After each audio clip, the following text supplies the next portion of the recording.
청취자 여러분 안녕하십니까, 이동영입니다. 이제 2시간여 남았죠. 우리 시간으로 저녁 8시 30분, 베트남 현지 시각으로는 오후 6시 30분부터 북미 정상이 역사적인 만남을 갖습니다.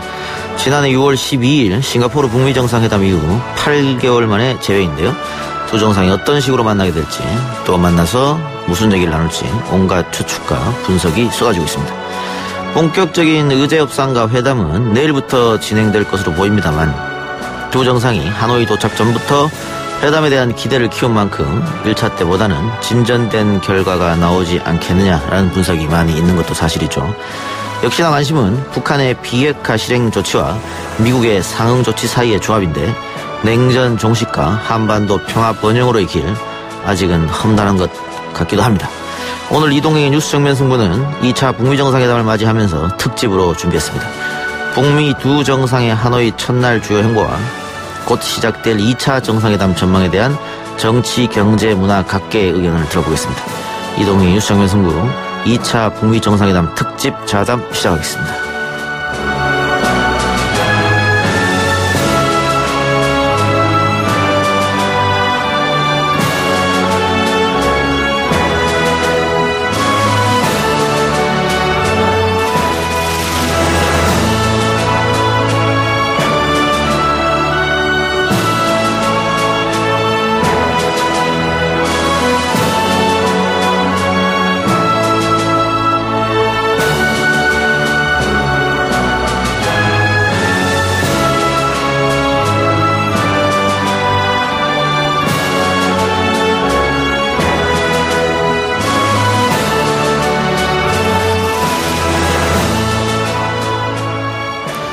네, 오늘 함께할 네 분 소개하겠습니다.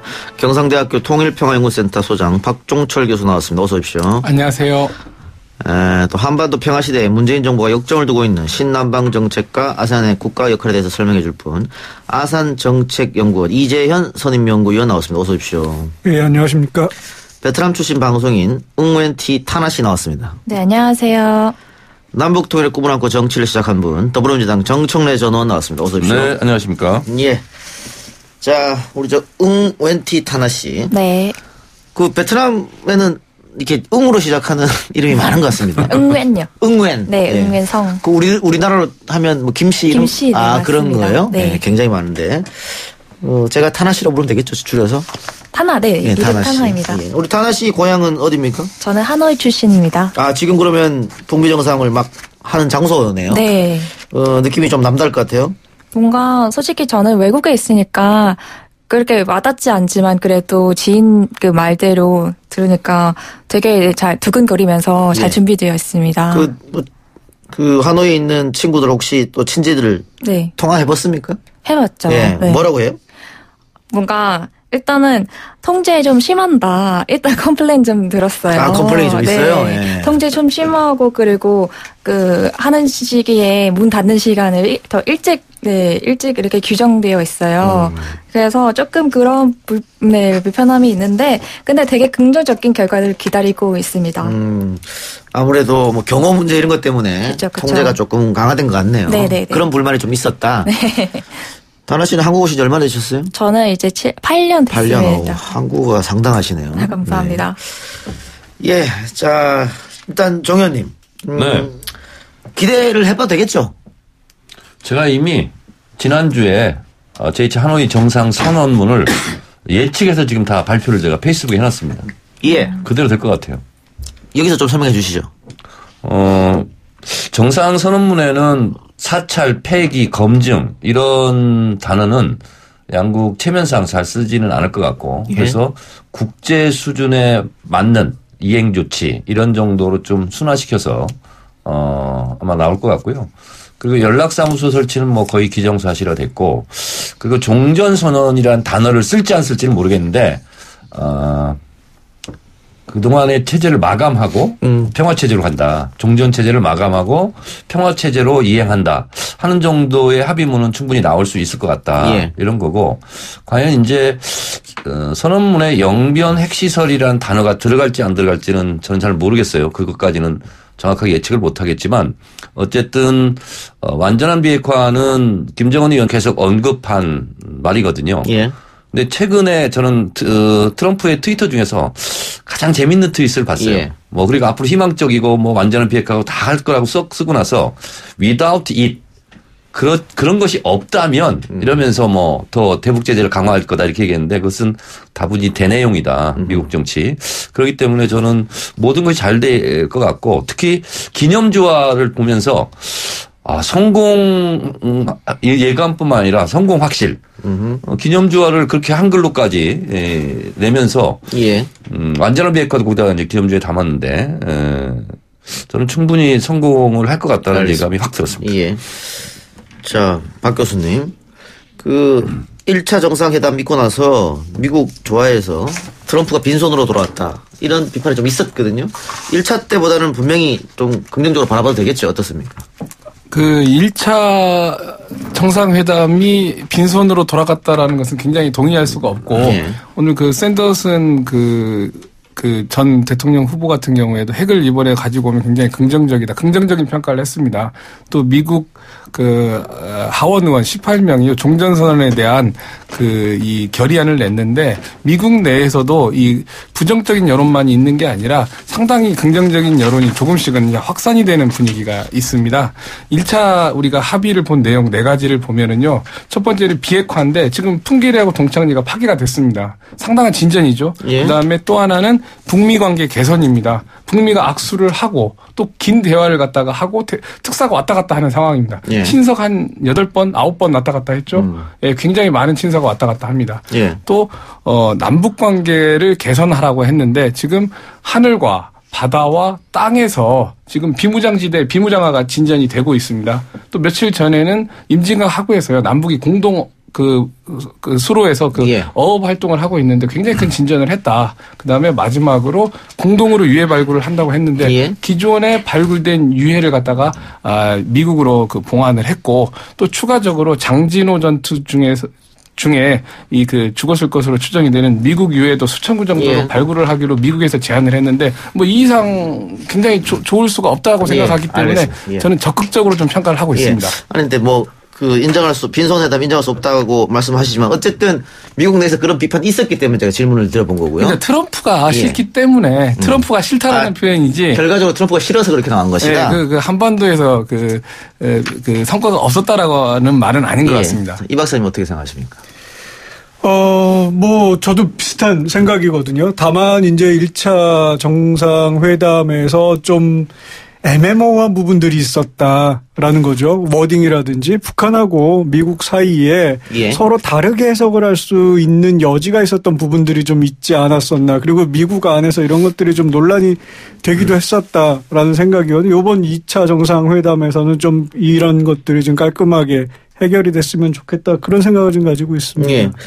자, 하나씩 짚어보죠. 김정은 위원장이 글쎄 예상을 깼다면 예상을 깬 건데, 이틀이라는 시간, 3일 정도 걸렸죠? 60시간 넘게. 네. 열차로 이동했는데, 제가 예전에 열차로 예.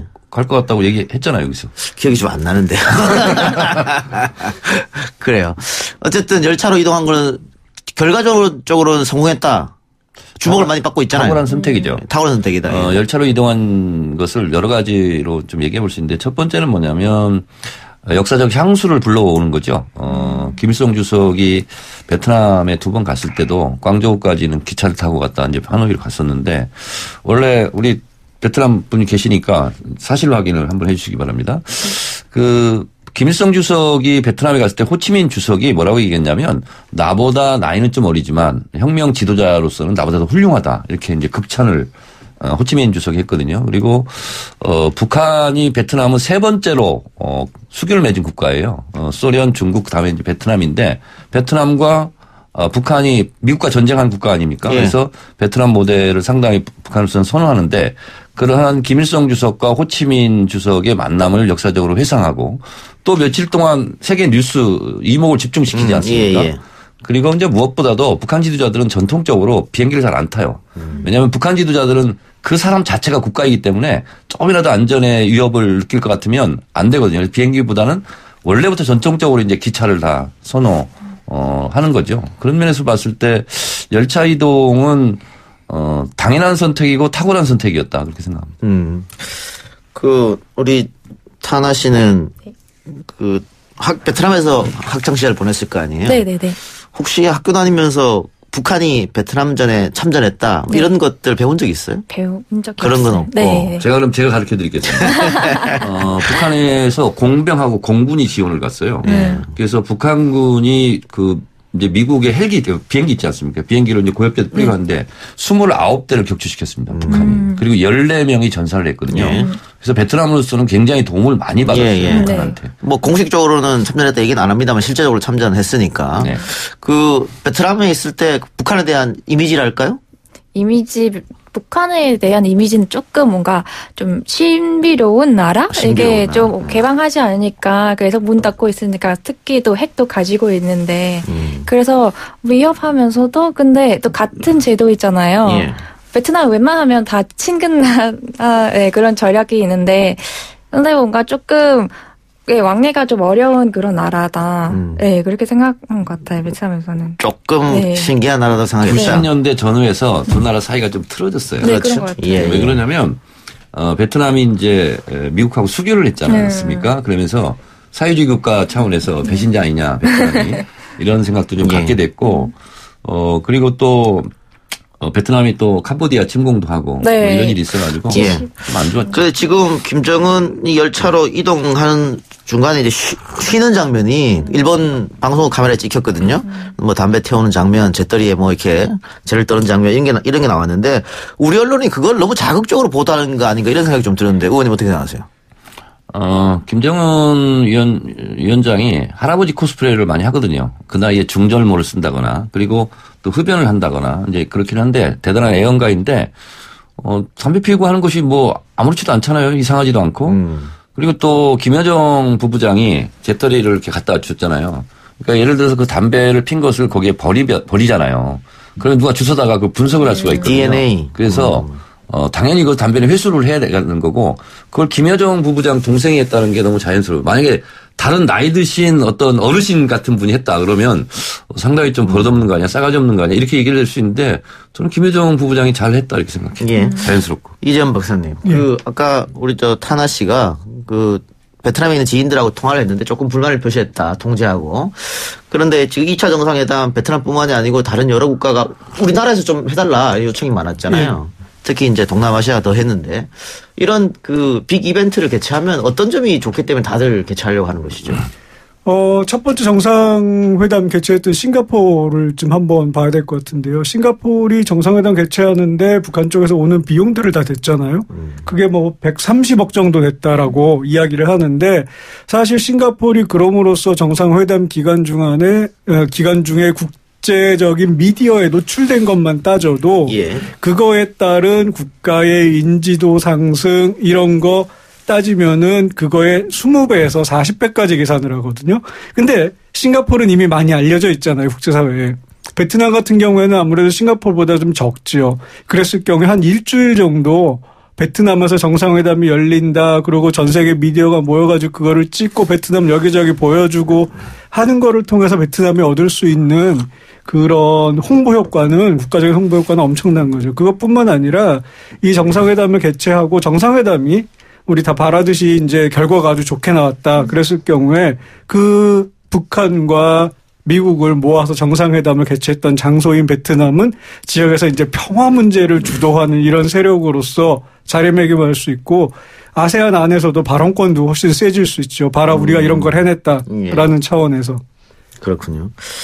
자, 이 트럼프 대통령이 특히 이제 SNS 정치를 많이 하는데 최근에 북한 관련 또 김정은 위원장 관련해서 굉장히 희망적이고 또 미래지향적인 글을 오늘까지 계속 쓰고 있거든요. 이거는 어떻게 해석해야 될지 우리 박 교수님 좀 설명해 주시기 바랍니다.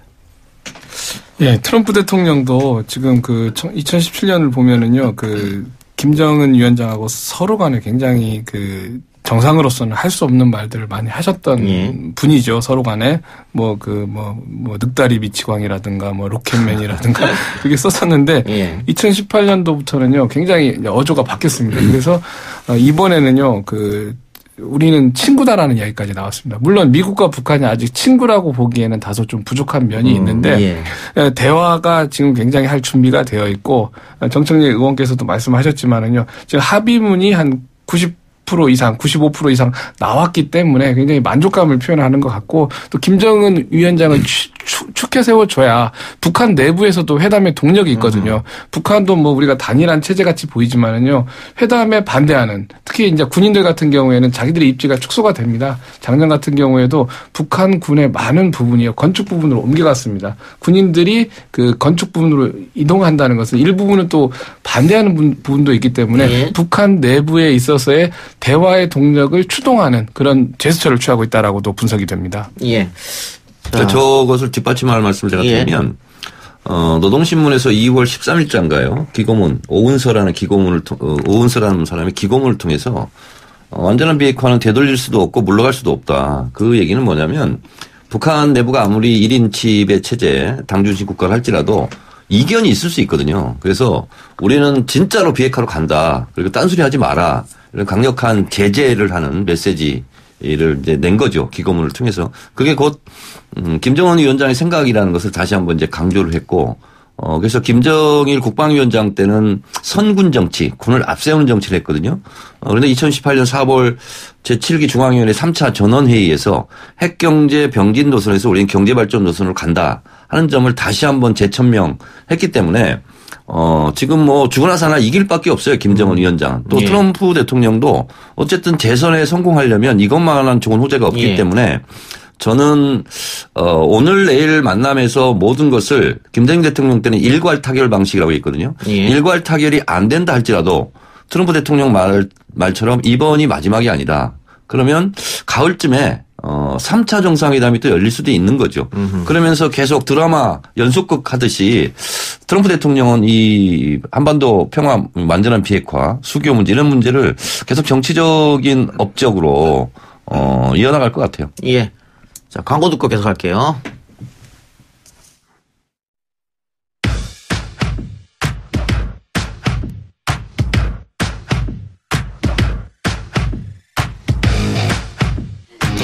네, 이동의 뉴스 정면승부 오늘 특집 대담으로 진행되고 있는데요. 자, 잠시 후 우리 시각으로 8시 30분에 두 정상이 만납니다. 오늘 만찬 장소가 메트로폴 호텔이라고 하는데 소피아 레전드 메트로폴 호텔. 타나 씨 여기 어딘지 아세요? 어딘지 내 위치가 알고 있어요. 어때요 이 호텔은? 일단은 되게 프랑스 그때는 1901년에 지어진 그런 건물이니까 프랑스 건축가 작품이고요. 그래서 프랑스 식민지 시절에? 네, 맞아요. 그래서 완전히 오래된 건물이죠. 그리고 호텔 지하에서도 대피용 그런 벙커가 또 있는 거예요. 거기서 뭔가 조금 리모델링 하면서 발견되는데 이제는 관광지가 되는 거예요. 그리고 되게 역사적인 그런 행사도 많이 했고 그 세계에 유명한 사람도 많이 찾는 그런 호텔인데 솔직히 저는 하노이에서 하노이 사람이니까 가본 적이 없죠. 그냥 지나가기만 했어요. 비싸가지고. 그리고 근데 그 건물은 좀 프랑스 풍미 나는 그런 건물이잖아요. 그래서 아름다워요? 네, 되게 아름다워요. 그래서 사진 찍으러 가는 사람 되게 많아요. 찍으러? 네, 웨딩 촬영도 많이 해요. 근데 재밌는 게 저번에 첫 번째 정상회담한 그 싱가포르의 호텔 있잖아요. 거기도 하얀색으로 돼가지고 되게 오래된 건물에 이렇게 회랑 쭉 와가지고 만났잖아요. 근데 이 호텔도 그렇게 오래된 그 두 사람의 취향이 이런 오래된 호텔이 아닌가라는 의심도 들어요.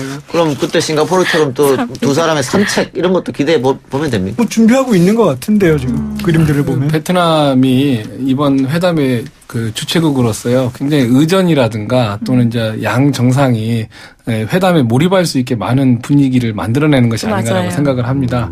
또 이게 회담이라는 게 정상회담은 특히나 상징성이 중요한데요.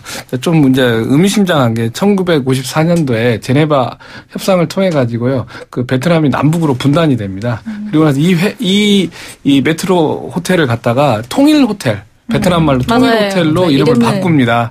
그러니까 베트남 사람한테는 이 통일과 평화의 염원을 담은 호텔이기 때문에 이게 우리에게 상당히 그 주는 메시지, 남북에 주는 메시지가 상당히 의미심장하지가 않는가 이런 생각도 하고요. 이번 이 북미 정상회담 이후에 하노이로 또 관광 가는 한국 분들도 많이 계실 것 같은데 네.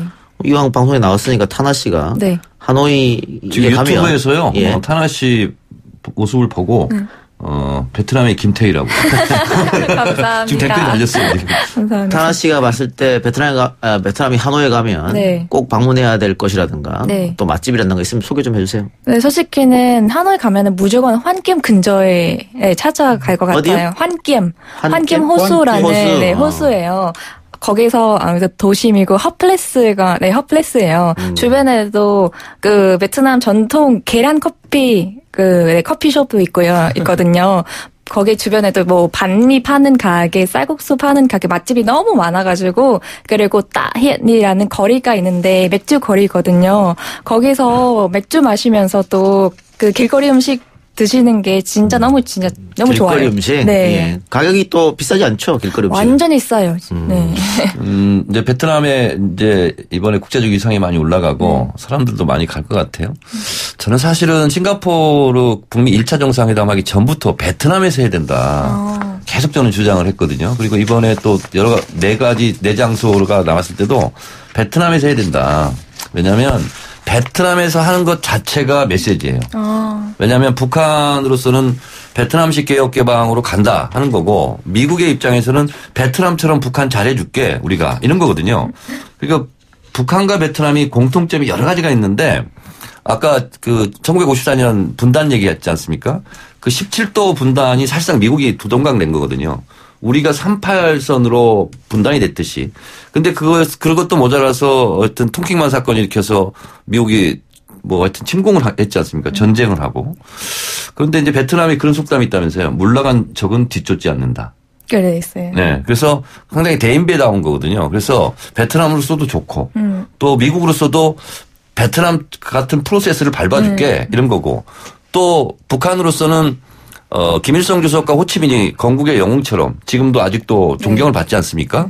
그런 것처럼 김정은으로서도 개혁 개방을 하더라도 베트남처럼 정치는 사회주의 체제, 경제는 자본주의. 그쵸. 그리고 호치민은 계속 영웅으로 남고 김일성 주석이 영웅으로 남고 이런 것이 다 맞아떨어져서 베트남에서 하는 의미가 너무나 깊다 이런 생각이 좀 들어요. 지금 뭐 댓글에 베트남의 김태희, 베트남의 아이유 뭐 난리났는데 감사합니다. 네, 보이는 라디오로 저희가 색중계 해드리고 있습니다만 그 또 댓글창에 정청래 의원 얼굴이 안 보인다 그래가지고 그래요? 제가 마이크를 올렸거든요.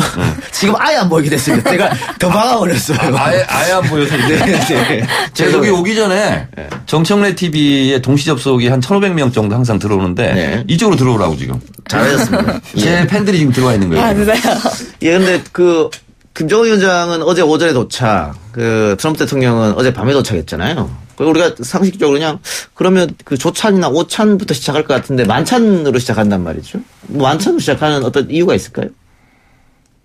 일단은 뭐 당연히 우리가 그 친구들 만났을 때 가장 그 친구라고 생각하는 게 일상을 공유하는 거지 않습니까? 그런데 북한하고 미국은요 70년간의 적대적인 관계입니다.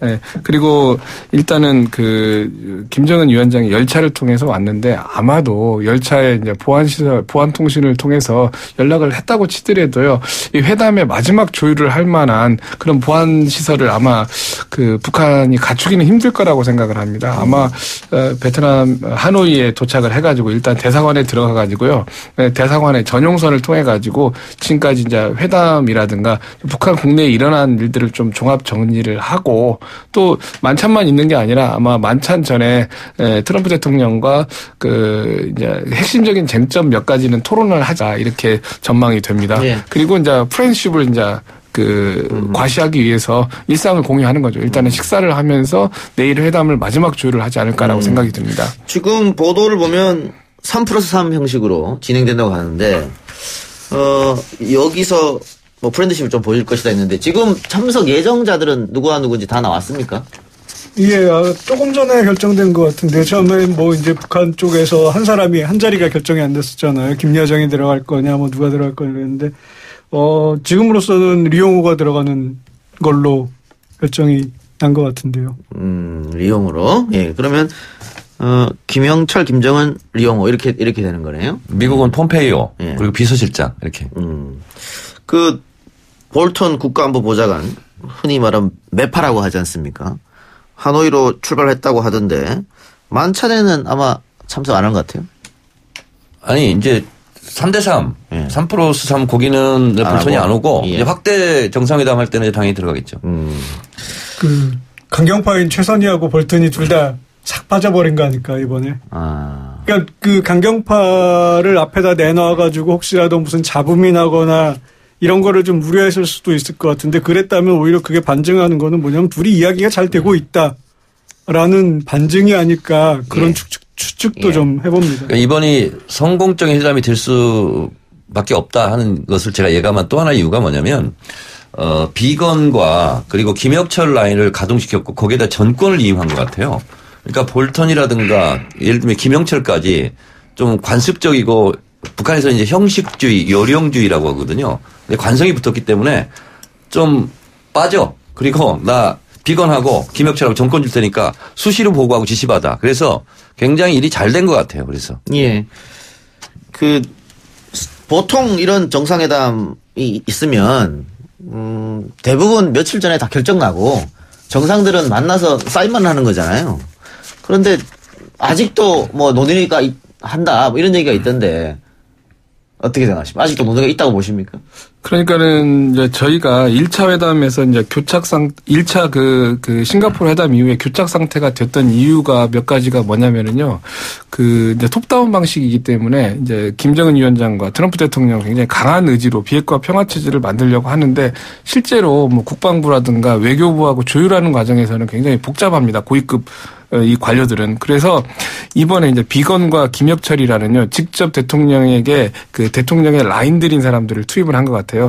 김혁철 같은 경우에는 외교부의 전략실에서 전략적으로 키운 인물이고요. 이게 이제 김여정 라인으로 현재 우리가 평가가 분석이 되고 있는데 아마도 김정은 위원장에게 직접 그 대면 보고가 가능한 사람 같습니다. 근데 비건도 코리아 미션 센터의 앤드류 킴 후임으로 왔는데 굉장히 합리적이고 트럼프의 입장을 잘 이해하면서도 북한의 입장을 조율하는 분인 것 같습니다. 그래서 평양에서 만나가지고 양 대표들이요 일단은 이 의제들을 갖다가 모두 나열을 해가지고 리스트를 만든 것 같아요. 예. 그리고 워싱턴에 돌아가가지고 이제 내부 조율을 한 것 같습니다. 그리고 다시 만나가지고 이제 우리의 한반도 평화교섭 본부장인 이도훈 본부장까지 같이 들어가가지고는요 이번 회담에서 합의할 수 없는 부분은 빼고 또 합의할 수 있는 부분들의 우선순위들을 정하는 작업을 계속 하고 있는데 마지막 조율까지는 조금 시간이 필요한 듯한 모습입니다. 예. 우리 게시판에 한 분이 타나 씨한테 베트남 경제가 언제부터 좋아졌는지 물어봐달라고 이렇게 네. 하셨는데 우리 흔히 도이모이 정책이라고 하잖아요. 네, 그 도이모이가 무슨 뜻이에요 일단? 개혁개방. 그러니까 새롭게 바꾼다. 예. 중국말로 가이거 카이팡. 가이거 카이팡. 새롭게 바꾼다. 86년에 실시했으니까 우리 타나 씨 태어나기 전에 네. 있었던 일이네요. 네. 근데 결국은 도이모이 정책은 그냥 쉽게 말하면 배고파서 정책을 바꾼 거 아니겠어요? 맞아요.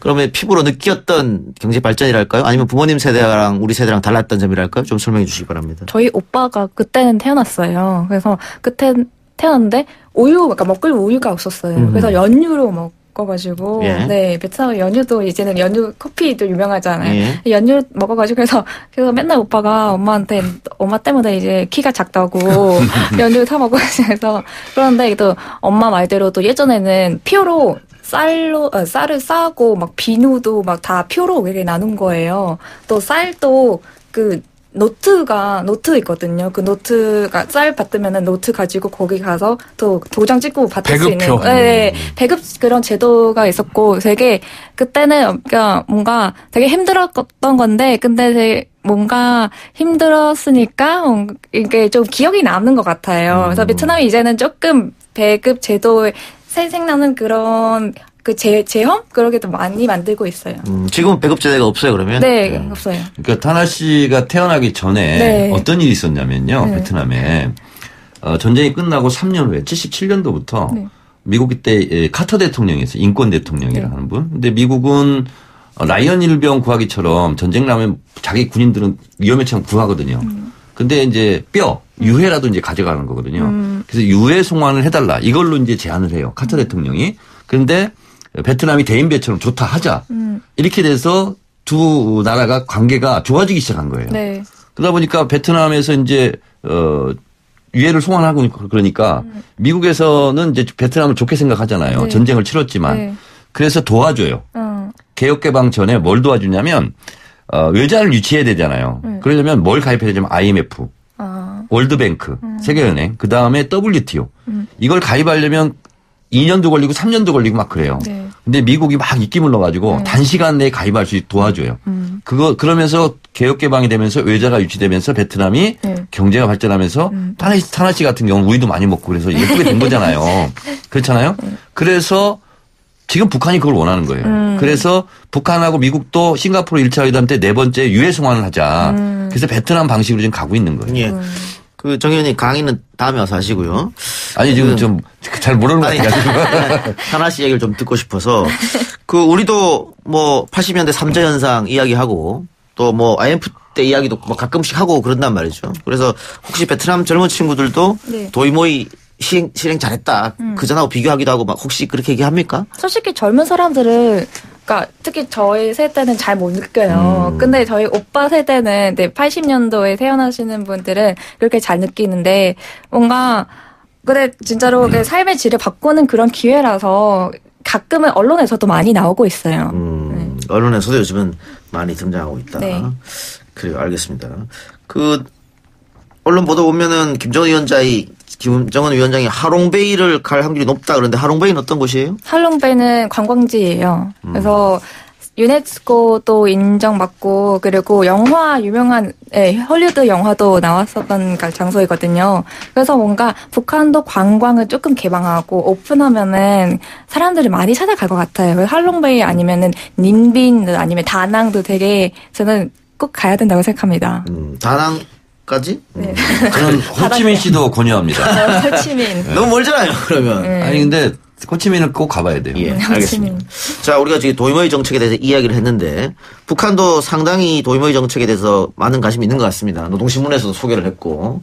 그런데 베트남이 이 정책을 도입하자마자 뭐 바로 성공해서 지금까지 온 건 아니잖아요. 그 사이에 그 공산당의 부정부패 논란도 좀 있었고요. 북한이 이걸 받아들일 때 어떤 점을 조금 신중하게 고려해서 받아들여야 할까? 베트남한테 좀 배울 게 좀 많은 것 같거든요. 어떻게 보십니까? 두 분 중 아무나 설명해 주셔도 됩니다. 제가 먼저 말씀드리고 좀 예. 보충을 해주시면 예. 기본적으로 저는 믿기를 지금 북한한테는 베트남 모델이 가장 아이디얼하다, 가장 이상적이다라고 생각을 하거든요. 물론 북한이 베트남 모델을 받아들여가지고 그대로 그걸 복사했다고 성공한다는 보장은 없습니다. 왜 그러냐면은 베트남이 개혁 개방을 하고 미국과 관계를 맺고 했을 때 국제 경제 체제라는 거, 환경이라는 게 지금 북한이 처한 환경이랑은 다르거든요. 그러니까 그거에 맞는 분명히 새로운 것들이 들어가야 되고 새로운 전략들이 들어가야 되고 또 베트남의 정치 시스템하고 북한하고 비슷하다라고 많이들 이야기를 하는데 또 완전히 똑같은 건 아니거든요. 어쨌든 베트남은 공산당 지도하에 뭐 집단 지도 체제 비슷한 성격을 가지고 있고 여기는 이제 한 사람이 통치하는 시스템이고 그러니까 그런 것들을 참고해가지고 좀 북한만의 베트남을 기반으로 한 북한만의 새로운 전략을 짤 필요가 있다. 필요하면 도움도 얻을 필요가 있다라는 생각이 듭니다. 예. 박 교수님. 예, 이 박사님 말씀처럼요. 북한은 아마 북한식의 노선을 걸을 가능성이 높은데요. 일단은 북한의 노선을 걷더라도요. 다양한 참고 자료는 필요합니다. 예, 중국이 개혁 개방할 때 가장 많은 참고를 했던 게 싱가포르나 일본 모델이었습니다. 또 지금 이러한 베트남이나 중국이나 싱가포르 모델의 특징이 이 정치적인 권위주의하고 경제적인 자유화가 진전되는 모델인데요. 물론 내부적으로 살펴보면은 다양한 편차가 있겠지만은요. 기본적으로 북한의 체제 안정과 경제 발전을 위해서는요. 중국과 베트남과 싱가포르 같은 모델이 모두 좋은 학습의 공간입니다. 제가 이제 2주 전에도 중국을 좀 갔다 오고 그러면요. 제가 고속철을 많이 탑니다. 그러면은요. 중국의 이번에 김정은 위원장의 열차가 통과한 지점들을 보면은 인구 1000만의 대도시와 또 인구 중국에서는 3,400만도 중소도시니까 이 중소도시들을 통과를 하는데요. 이 도시들을 통과하면은 중국의 도시들이 대부분 신도시들입니다. 2000년대에 개발돼. 그럼 우리나라 강남처럼 빌딩군이 이제 집중이 되어 있고 매우 깨끗합니다. 그다음에 고속철이기 때문에 2층, 3층 높이이기 때문에 아주 이 마천루가 잘 보이는데 이번에 김정은 위원장이 그 60대 고령들과 같이 기차를 탔다는 것은요. 이 경제 개혁 개방을 갖다가 중국에서도 배우고 더하기 베트남에서도 배우자는 노력이 있는 것 같아요. 베트남과 중국의 차이를 보면은 이제 제가 보기에는 베트남을 가보면은요, 한 중국보다는 이제 죄송한 이야기지만 한 15년 이상의 격차는 있는 것 같아요. 예. 중국은 조금 더 먼 미래고 베트남은 금방 잡을 수 있는 미래인데 베트남이든 중국이든 둘 다 배부른 사회주의입니다. 또 하나는 베트남 입장에서는요, 사실은 사회주의가 그 일당 독재를 하더라도 당내 민주가 굉장히 중요한데 이 집단 지도 체제의 장점 같은 경우에도 북한에게 어느 정도 암시를 주고자 하는 그런 내용이 있지 않을까라고 생각이 듭니다. 그래요. 알겠습니다. 저도 이 대목에 한 말씀 드려야 되겠네요. 시간이 없어가지고 저희 3부에서 합시다. 네, 그 얘기는 바로 3부에 제가 마이크 드릴 테니까. 자, 그러면은 광고 듣고 오겠습니다. 뉴스 듣고 3부로 다시 돌아오겠습니다.